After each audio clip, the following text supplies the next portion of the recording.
All right, Kevin back with you for another episode of the $1 Million Relationships Podcast. And today I'm here with Ryan, not just Ryan Lee, Ryan D. Lee. Ryan, welcome. So awesome to have you on the show, man. Kevin, what an honor. What an honor to be here with you. We had an opportunity to connect just a few weeks ago, and man, you are a gem. You are a depth of knowledge. You are a master connector, just a master at the psychology of understanding and connecting with humans. You're so good at this, and I'm it's such an honor to be with you today, Kevin. Well, man, thank you. You just made my day, Ryan. I really thank you. Let's go. I am looking forward to this. I want to start by giving a shout out to Katrina and really Mm, the whole team over at Broadcast Your Authority because without them, you and I may have never even met and stuff. yeah.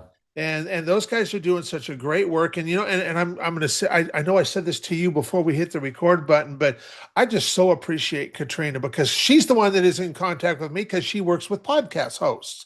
And and I've known her for about, I don't know, 2.5, 3 years now. And we've got this real flow going now. And she messaged me probably like 2 or 3 times a month. I get an email from her with some suggestions for maybe one podcast guest or maybe two. But we've got such a cool thing going now that like she has never steered me wrong. And every time I have got to know somebody that she's recommended, it's always been such an amazing experience. So now, whenever I get an email from her, it's like Christmas time. I don't know what's going Mm. to be in there, but I know it's going to be good. I love that you get Christmas a couple times a month from our mutual friend Katrina. She is pretty rad. Yes, yes. So what we'll do is we'll just kind of start digging in, and I'll just start with a simple, easy question, at least from my side, to get us started. I don't know how easy it'll be for you to answer, but it's easy for me to ask. What do you do, Ryan, and who do you serve, man? It's a great question. I help empower people with their money, Okay. and I serve driven individuals. Whether you're a business owner, whether you're an entrepreneur, whether you're a freedom seeker, I serve people that want more control over their life, and they're looking to take more control over their money as the gateway to do it. Okay. I truly believe that money's greatest intrinsic value Mhm. is to give each one of us more control over our time and more options with what we do with that time. And unfortunately, in the world that we live in today, when it comes to investing, a lot of people feel stuck. They feel stuck. They feel like their future is out of their control and they're along for a ride. And for many people, that's okay. They're okay following a script and just hoping that one day it works out. And if it doesn't, they'll vote for politicians that maybe give them some handouts and rely on Social Security and things like that. But for the select few people out there that are used to being in control in various aspects of their life and they haven't figured out how to take more control over their money, specifically with investing, that's who I serve. Okay. Okay. So how did you even get into doing this kind of work? What's your backstory, Ryan? Man, I think I have a pretty traditional common backstory. I grew up in a great family. I had a very good upbringing, and when I got a little bit older in high school, I kind of lost. I never really enjoyed school. I didn't like being told what to do. I didn't like, not knowing the why or the purpose behind learning various things, and so I kind of messed around. Ended up dropping out of high school. Kind of a funny little story there, but. Later on in my life, around the age of 23, I decided to kind of get on the responsible train, right? Put my life back together. And it was really fascinating because the social conditioning for me, it just kicked right in. Well, if you're gonna get your life back together, you go to school. You go to school, you get a job. So I hustled, man. Starting at 23, I went and got a GED, got myself into college. Did a 4-year degree in two, again, not because I wanted the college degree, but I just wanted to be a responsible, proactive, productive human being. Now, I'll be honest with you, there was a woman that was driving a lot of this. I wanted to impress her. Sure. And I remember when I graduated college, I moved from Utah to Arizona to take my first college job. And I'll be honest, I didn't want to work in Arizona. I didn't want to report to a boss named Rob, but I just thought this is what you do. I'm starting my corporate career. I had a wife now and a child on the way. And I felt the weight of responsibility of being a producer, a provider. And I'll never forget, when I got that first paycheck, I think, Kevin, everybody has one of these moments, but I got my paycheck and I thought it was going to be this big symbolic moment that, man, a college or a high school dropout, now college grad, got his first corporate career professional job paycheck. And so I stuck it in my back pocket and I took it to the Bank of America to open it kind of ceremoniously. And I'll never forget that, man. I opened the check and I pulled that check out and I flipped it over a couple times because after insurance and taxes and moving expenses, I was making less money as a college grad with a corporate career than I was as a hustler paying my way through college. And this Wow. little voice in the back of my head, it just started to whisper. In fact, it started to nod at me right then and there. You should quit now. But of course, like the social conditioning kicked back in. I couldn't quit. I have a wife, I have a son on the way. And so I made a new commitment shortly thereafter, that I'm going to climb the corporate ladder. I'm going to make as much money as I can. And as I started climbing the corporate ladder, I realized it required me to make little trade-offs with my life that I didn't love making. More time on the road, more travel, more stress, bigger teams. To make the money, there were trade-offs. And so shortly thereafter, I decided to make another goal that I was going to retire early. I'm going to do everything I can to make as much money as I can, invest as well as I can. And I thought I'd retire in my 50s. Now, granted, Kevin, I had no idea what that meant. But for the next couple of years, it felt like everything was moving in that direction. I went from $33,000 a year to over six figures. I went from And saving how nothing. old were you at this time, Ryan? I was 25 when I graduated 25. Okay. college. Yeah. Okay. Okay. So that's kind of how it started for me, man, is I just started rolling. I just started rolling. And 2008 was really my wake-up call. And I think everyone has their own 2008 story, but for me, Kev, I learned a couple of things. Number one, my net worth had crested $100,000, just prior to 2008. And I didn't know what that meant, but it felt like I was on track. But in 2008, I watched that net worth drop from about 100,000 down to $28,000 at the bottom. And I Wow. learned two lessons from this. And I'm so grateful for these lessons. Lesson number one, I felt like I had control up until that moment. And for the first time ever, I had this goal that I was trading a lot of my attention for, a lot of my personal time for, to make money and retire early. And I realized I had no control over that outcome. Now, people were telling me just wait, it always comes back, and that's fine.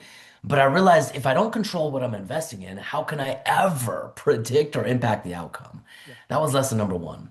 Lesson number two, I'm so grateful for this. I was now 5 years, almost 5 years out of college, and I had been making some pretty significant trade-offs that I'm fairly confident now in hindsight. Had I continued on that path, I would have lost everything that I really cared about in Okay. the pursuit of making more money and Mhm. retiring early to buy my life back. And in 2008, I realized that I remember looking forward and I could see people that I was modeling my life after. These are people that were 20, 30 years ahead of me. Okay. And their entire retirements were melting down. Their dreams were fading away. Mhm. And I realized that Einstein's definition of insanity was exactly what I was living.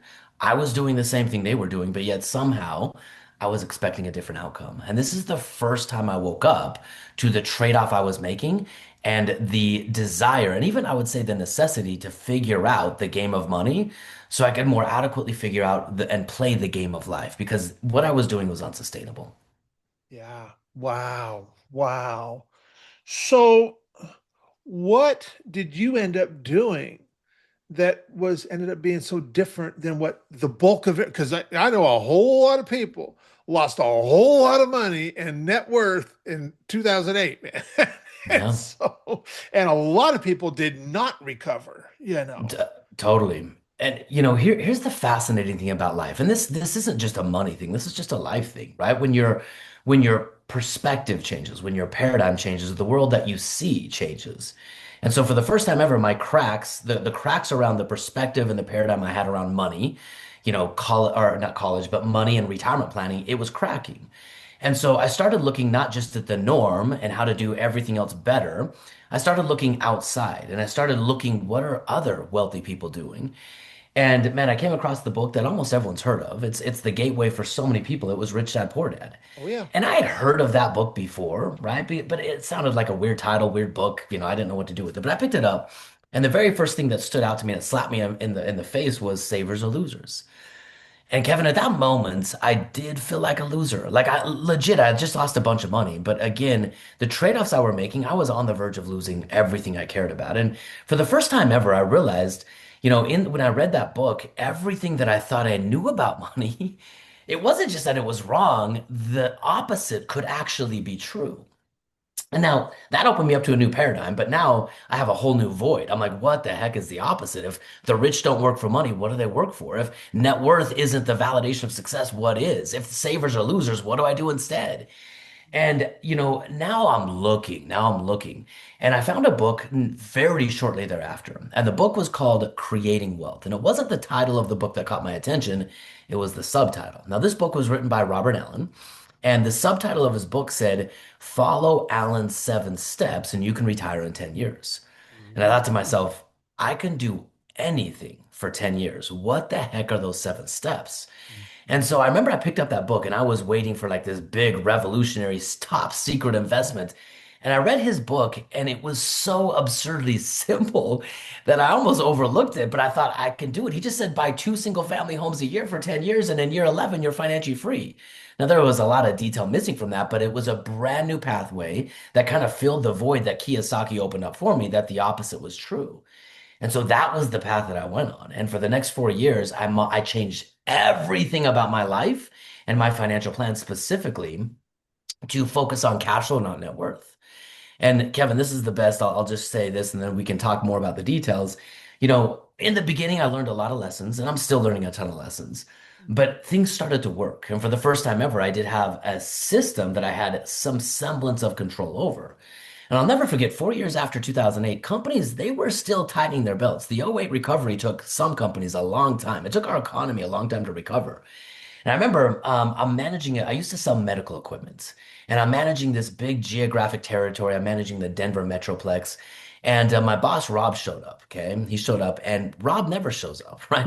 I knew there was a problem. And so Rob marches me into my office, says, Ryan, we got to talk. And I'm like, oh my gosh, what's going on? Right. He sits down in my desk in my chair, power move, right? And I'm sitting across from him.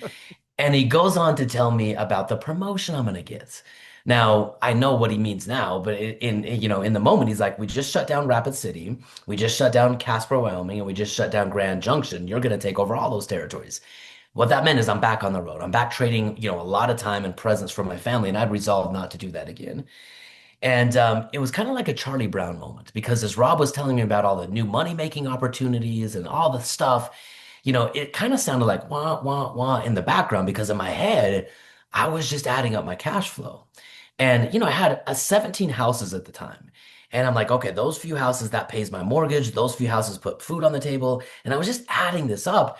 And before I knew it, Rob kind of snapped me out of this little reverie that I was in. He said, Ryan, are you ready to do this? And I looked up at him and I said, I quit. And man, Kevin, when I said that, like it was like such a shock to myself. I did not intend to quit. I wanted to reach out in the air and grab that statement and like shove it back down my throat. But the second I recovered from the shock, it was the first time ever I felt this weight lifted off my shoulders. I felt free. Yeah. And he tried to talk me back into staying and he was going to offer me more money, but I quit. I quit. And that was really the start of everything for me because even though I wasn't financially free in the sense that I could like travel the world and live a luxurious life, I had enough income to put the minimal basic expenses in my life. And it gave me a doorway to options. Let's be honest, those options were always there. I just couldn't see them. I couldn't see them. Yeah. But now I could see the options and it opened up a whole new doorway of possibility for me. And that was kind of the beginning of a new life. And it was a life that was built based on I had income coming in independent of my time, and it allowed me to start figuring out what I wanted to do with my time instead. Yeah. Wow. Wow. That's like, I think that's the dream of a lot of people to just be able to just live life on their terms Yeah. and be able to be that provider for their family and do it in a way that just makes them feel good about it versus doing what your guy was trying to tell you, like, oh, we're going to do this. You're going to take all these 3 areas. And you're like, man, I don't want to do that. Yeah. And take that time away from your family and all that. And so so you did this for yourself, and now, obviously, I'm just looking at where you're at now. You started teaching other people how to do this. And so now my next question is that, well, what are some results that, and you don't have to you name names. You could if you want. I mean, that's totally your call. But what are some results that you've helped other people get now that you've been because you've been doing this for a while too? That just what results that you're just incredibly proud of. Yeah, man, I'll be honest with you, Kevin. That's probably the thing that lights me up the most right I'll now. bet. I'll bet. When I walked away from the corporate job I did, I walked away from pain. I didn't know what I was walking into. I didn't know what was next. I just knew it wasn't that. And about a week after I left, I got a call from one of the doctors I used to sell medical equipment to. And he was in his 50s, right? I'm in my early 30s now when I left. And he's like, Ryan, I heard you just quit your job and someone's saying you're financially free. And I'm like, he's like, what the heck are they talking about? And can you show me? And I remember he came over to my house. He sat at my kitchen table and I asked him what he wanted. And this guy, he likes to sing choir. He likes to sing, opera and choir and stuff. And he's like, man, if I could just wake up tomorrow, I would just sing. That's all I want to do. I sing in this choir, but I can never go on the trips with them and do the things because I always have to work. I'm a busy, doctor. And he's like, how did you do it? And can you show me? And I was like, dude, I don't even know how I did it. But he showed me what he was working with. And he had a lot more resources than I had when I started out. And I just said, look, man, I don't really know what to tell you. But here's what I would do. If I were you and I were in your situation, I would make these moves. I would, take this money and put it here, do this, do this. And I just kind of mapped out a little game plan for him. And over the next couple of months, his life switched. His life fundamentally changed. And 18 months after that one meeting, and I'd had several communications with him after that, but 18 months after that, he quit being a doctor and he went full time on the financially free, fully retired, and he'd been singing ever since. Wow. And, that opened me up because I saw someone's life change. I saw them be, constrained by money and then be unconstrained by money. I saw them go from I don't know what to do to now I'm clear and getting massive traction. Yeah. And Dr. Wes Brown, he was the first client I ever worked with. And I didn't charge him anything. I just said, I don't know what I would do, but if I were you, here's how I would do it. And he started sending over all of these doctors, all of these people that were just like him, made good money, I gotta had money help my tied up in friends. accounts. And they just started like I just one after another, one after another, one after another. And man, this changed everything. And before I knew it, I'm like, I love it. I love helping people remove the constraint of money and doing it through a unique game plan. And so that's really how this company started. Now, over the years, I've worked with over 3,000 people. And Dr. Wes Brown being the first, I'm so grateful for him. He's still in our community. He still comes That's to our events. awesome. He's in his mid 60s now, but he's been financially free for the better part of a decade. Yeah. And so Dr. Wes Brown was probably the first one, but man, we have so many. We have Ryan and Cassie McDonald. I wrote about them in the book that I just came out with, and their case study is the thing that inspired me. They're in their mid 30s. They're in their mid 30s, and they've been able to restart their entire life. They've been able to navigate tremendous uncertainty, unexpected health issues, because they had their money positioned in the right way to give them liquidity, to give them options, and to give them cash flow. And so the McDonald's, the Leah Whitman, Scott Saunders, Dr. Wes Brown, I mean, I know these people because I've been so intimately involved in their lives. And that's been the greatest honor, honestly, of this new career is helping people live their best life and using money as a tool to do it. Yeah. Yeah. Wow. Wow. Well, okay, so now that we've got some context set here, and people have a little bit of an understanding of what you're all about, what you do, and all that, I want to switch gears just a little Mhm. bit, and I want to start talking about the relationship side of Love all it. this. Love it. So, have you ever been introduced to a person or persons who completely changed the course of your life or your business, so much so that much of what you have today would not be possible if not for this person or persons? And Kevin, the best question. Man, we could spend the rest of the day talking I'll about bet we this. I could, huh? stand on the shoulders of giants. I stand on the shoulders of so many amazing people. I'm gonna give you three of them, but know Okay. this, we could have hours on this one conversation. So after about 3 years of having left the corporate world, I had worked with about 250 clients, Dr. Wes Brown, and many people just like him. Now everything I was doing, I was working with people belly to belly, face to face, right? And I was having a great time. We were having great results, and I felt compelled. I'm like, this has to be bigger. has to be, I want to talk to more people. I had no idea how to do it. I had no idea. And now I'm doing research. I'm trying to figure out, okay, how do I maybe go online? How do I get online and start doing, whatever? I barely know how to use a computer, let alone get online. And I remember I picked up a book, okay, and the book was .com Secrets. And I read the Mm. book literally in like 18 hours. It was like a manual for everything I was didn't know how to do, but I knew I wanted to do. Yep. And so after I read the book, I looked up the author. I'm like, this guy is a genius. I looked him up and he looked like a 25-year-old I know. kid. Yeah, right. I know it was I Russell Brunson, and yeah. he was hosting an event. It just happened like it was such divine timing when you look at things, how perfectly the hand of God fits into your life. Like he was hosting an event in about 10 days, and it was so fascinating because as soon as I saw he was hosting an event, I lived in Utah at the time, and he was hosting his event in San Diego. I bought tickets, and I showed up to this room. I had no idea what to expect, man. And I bought tickets and I went to his events. And over the next couple of days, it was this event of online marketing. And man, it was a completely new world to me. I had no idea what most of the people in that room were even talking about, but I felt like this was the room I needed to be in. Now, Russell, I don't know if he'd done it, the way he tells the story, this is the first time he'd ever done it. But he made an offer, a very, very loose offer that he was going to open up an inner circle, people that could get next to him, close to him, Okay. and he would help those people in the inner circle, you know, launch their business, do stuff with their business. I'm like, I got to do that. And so I applied for his inner circle, and they sent me an application. It was $25,000. And I remember as soon as they sent me that, I'm like, nah, I can't do that, man. There's no way. That's way too much money. Way too much money. I can't even imagine that. And I went to bed that night and I could not sleep. I tossed, I turned, I couldn't sleep, man. I got back up, I went and filled out the application, submitted my deposits, and I went back to bed and I slept sound like a baby. And the next couple weeks after that, I'm in Russell Brunson's inner circle. And I'll fast forward this story, but Russell fundamentally changed my life.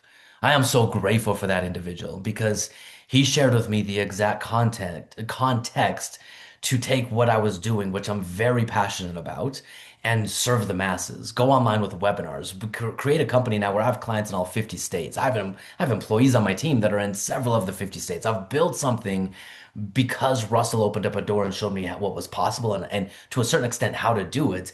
And I'm so grateful for that individual. I've spent years around Russell. He is a high quality, high character individual, and he opened up my life. And so that would be person number one I'd want to thank because That's that single relationship, and I paid to get it, but the value that came back on that single payment and then subsequent years in his inner circle has been 10x what I ever paid him. that's awesome. That's awesome.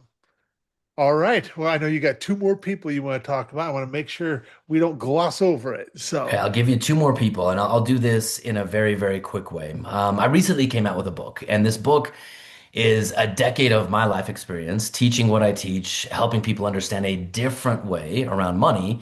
And the cool thing about the book is the title of it is Retire in 10 Years or Less. okay.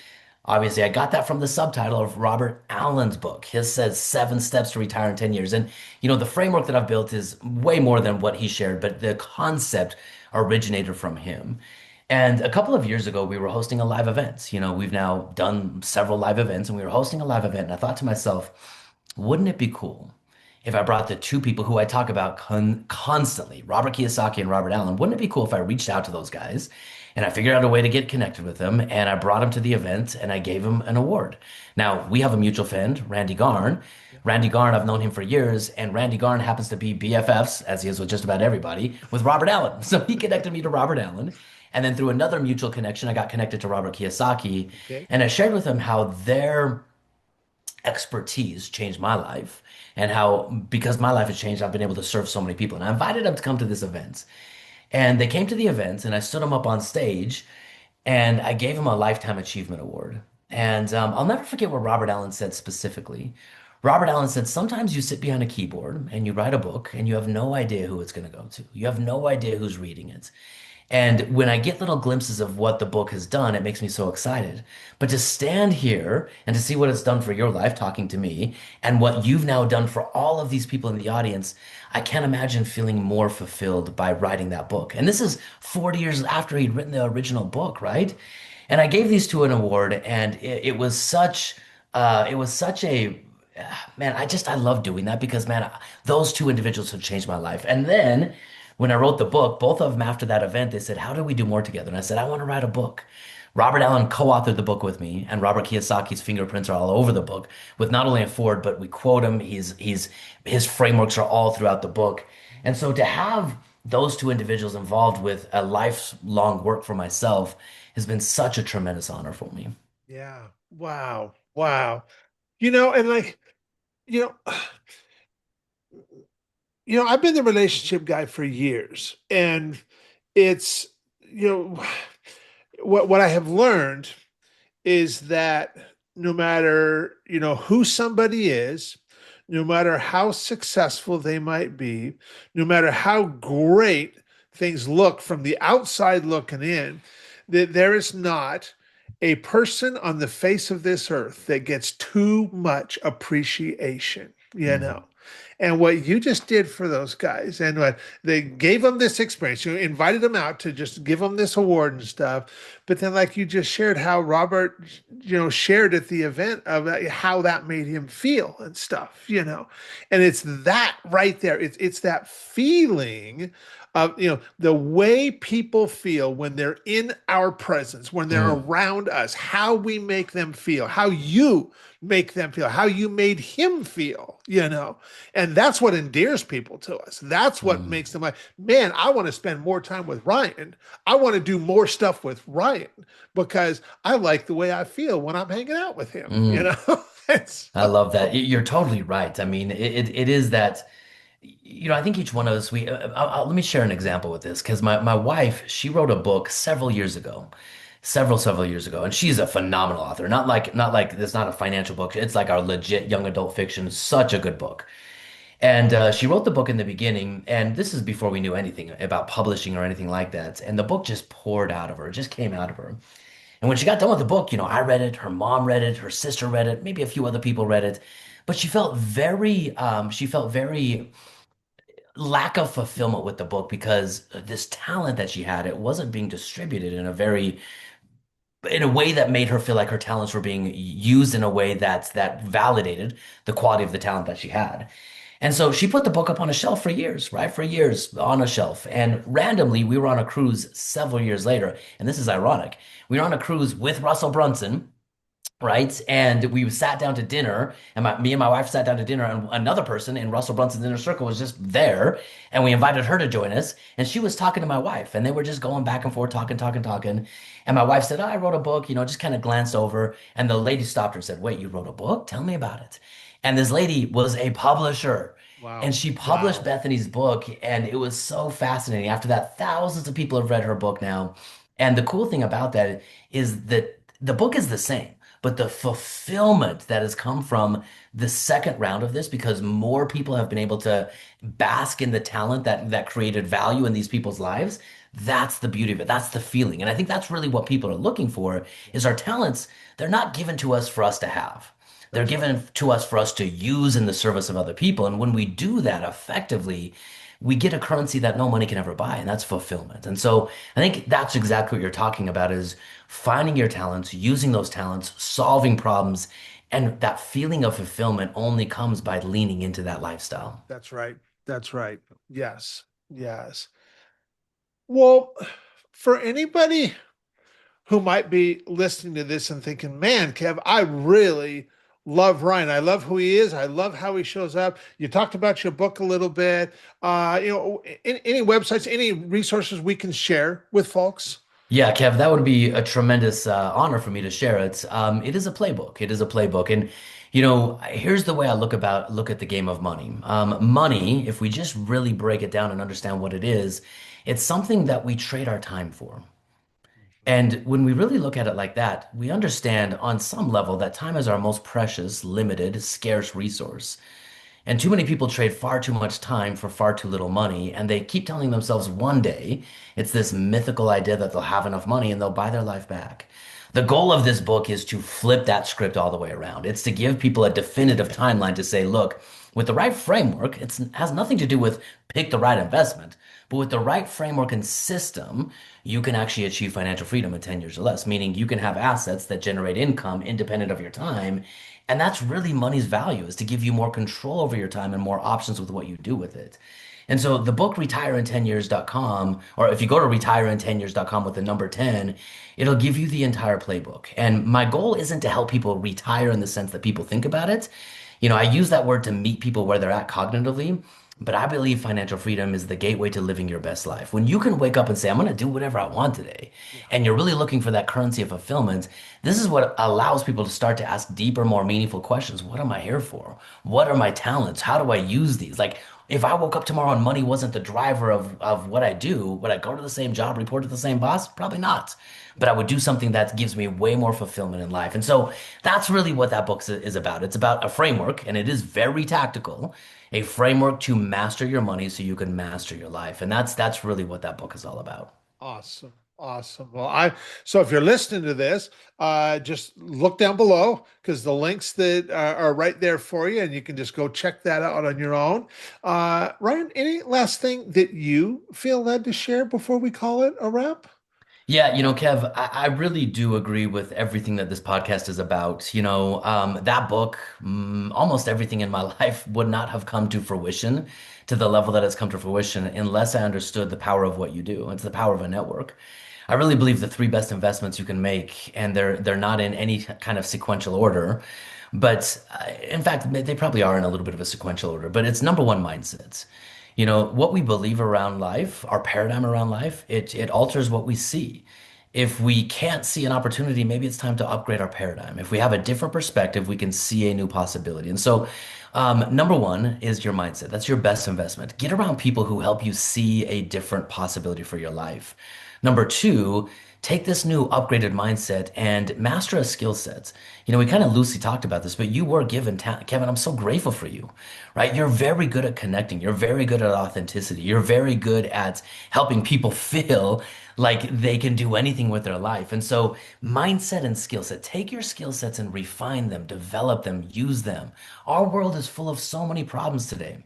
And I believe those problems exist to help remind us as human beings, every problem has a solution, and that solution is inside of each one of us.